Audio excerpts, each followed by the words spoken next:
Chekutanga ndinoda kutendai nesapoti yese yamunotipa pano pachannel penyu paSend TV. Basa richienda mberi. Aiwa, nhasi tabuda takananga kunzvimbo inonzi iyo ushe wekunze inowanikwa muguta reHarare, uko kwatanoona mhuri yababa namai Sadya. Takakumbirwa uyezve tikabva tasponsewa nevanzvadzi vanonzivo Patricia Matapo avo vari kuUK. Aiwa, tinoti Mwari akuropafadzei, akuitire zvakanaka zvakare kunyange nemabasa ese amunoita ekutsigira Send TV nemhuri yese. Aiwa, iye zvinotoda kuti timbonzwa dambudziko rine mhuri iyi yatinayo pazuva ranhasi ravakasangana nayo uyezve nedambudziko ravainaro pazuva ranhasi. Ngativanzwei vachitaura naUncle Send. Right, MaTripplets social media matinotswera ndichiona kuti nyaya dziri kufamba sei. Aiwa, nhasi taita kufamba kuenda muguta reHarare tiri kunzvimbo inonzi ushe wekunze. Handiti inowanikwa tadarika pambudzi roundabout, tatasana netollgate takananga kuBeatrice. Handiti muna Masvingo Road. Aiwa, ndichida kugamuchirai vazukuru vangu. Thank you very much for your unwavering support. Nhasi ndine mhuri yandinayo panapa pamba panofarwa panapa. Kune vanhu vanofara zvavo. Ndidi kunyeperai maZimbabwenzika muchinhu chandakopa panapa ndechekufara. Baba namai makadi henyu? Tiripo makadiwo baba. Aiwa, tinofara. Aiwa, mungada kuzivisa mhuri yeZimbabwe kuti munonziwo baba namai ani? Isusu tinonzi baba namai Sadya. All right. Ndo pamba pakazvarwa MaTripplets. All right. Vana vatatu, 2 vakomana ne1 musikana. All right. So vana vese vava vangani? Vana vese va7. Mane vana 7. Aiwa, titi makorokoto. Aiwa, ndedu tese baba. Chokwadi. Vekumusoro vakuru pane matwins here kana kuti makavazvara 1 amai? Takavazvara ma1. Oh, 1. Vakazoita MaTripplets ndiwo vekupedzisira. All right. Pamwe tiri kuti vekupedzisira, pamwe kuchauya vamwe. Aiwa, tinotenda. So dambudziko ratwinza panapa, amai mungada kuti zivisa here kuti dambudziko ratakadanirwawo kuti tinge tiri tinokuuya kuzokuonai ringava riri? Dambudziko ndere vana vari kuenda kuchikoro, school fees ari kutiremera. Chikafu chekuti vadye vana, pekugara patiri kugara hapana mapepa. All right. Ndo chokwadi chiripo, hapana mvura. Mvura tinotokumbirawo next door. All right. All right. Dambudziko ramakasangana naro ndakanzwa kuti makasangana netsaona mugore ra2015. Ichokwadi, ndakarumwa negarwe muna Mukuvisi river. Madhezi aindaigara kuCrest, ndaendeswa kuchipatara kuGumbo, ndokwandakazonobviswa kuGumbo, ranga risisashandi. All right. Tino urombo ipapo, asi tichitenda zvakare kuti zvakakuitai kuti muve munhu akasimba. Chokwadi. Baba, musha wakakura? Musha muhombe baba. Musha mukuru. Ndezvipowo zvamuno machallenges wamunosangana nawo baba pamusha unoyu pakuchengeta mhuri yakakura kudai, especially nemamiriro akaita zvinhu mazuva anawo?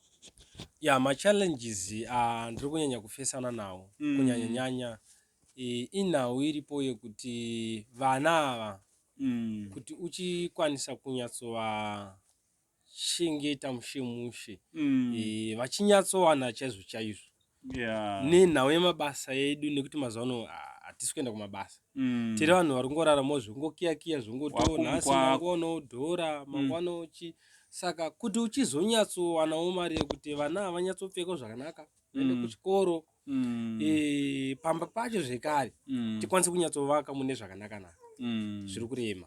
Zvinobva zvarema. Nekuti ukangoona ukadhora kaunenge waoneka kuungoyopo mhuri, asi hazvisi kukwana. So mhuri yeZimbabwe ndofunga muri kungozvinzwira muhama dzedu dziri panapa dambudziko riripo rekutanga repekugara nevana. Kutaura kunoku mune mba yakakura sei yamunogara nemhuri? Kureva kuti 7 vana vese munawo panapa? Tinao panapa. Nemi baba namai. Muri mo 9 munogara mu one room. Tiri mu one room. Hama dzangu kandofunga ngatitore seemergency. Anditi ngatizvitore seemergency. Just imagine kuti baba namai vane vana vavainavo vachirarama vari mu one room.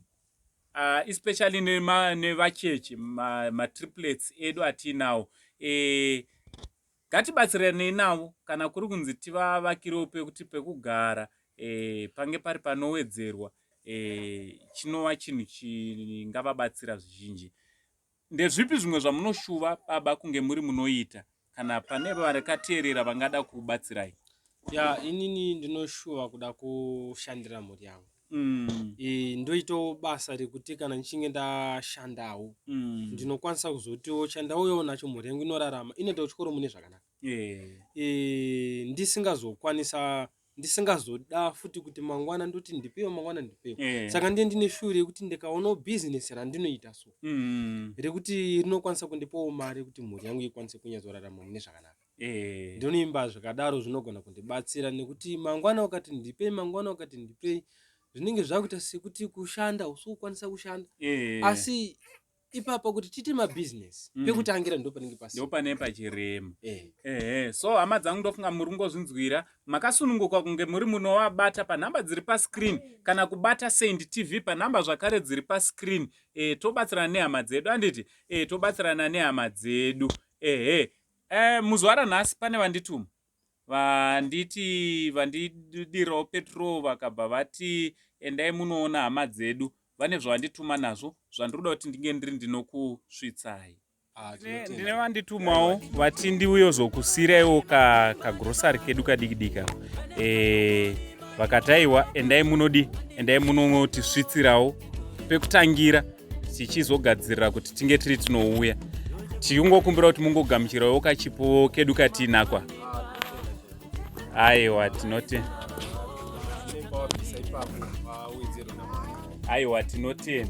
Aiwa zvinogumira ipapo chete.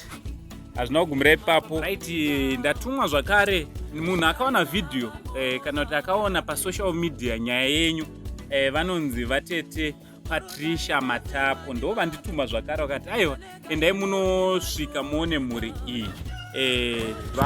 Ndo vatipa fuel wekuti tinge tiri tinouya kunoku. Uyezve ndo vandipa mari iri panapa inosvika iyo kuita $60. Ndokumbira kuti mutambire mari iyi.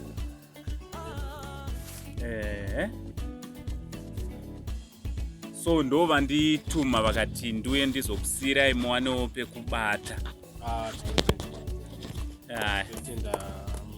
Tenderewo. Aiwa vari kuzvinzwa vatendei vari kuzvinzwa. Tokutendai chaizvo vanoita basa. Vari vakuitire zvakanaka. Aiwa tinotenda. Aiwa muri yeZimbabwe ndofunga muri kungozvionera kune vese vanoda kubatsira vanenge vachida kutituma. Aiwa tiripo kutumika mukatituma hatirambe.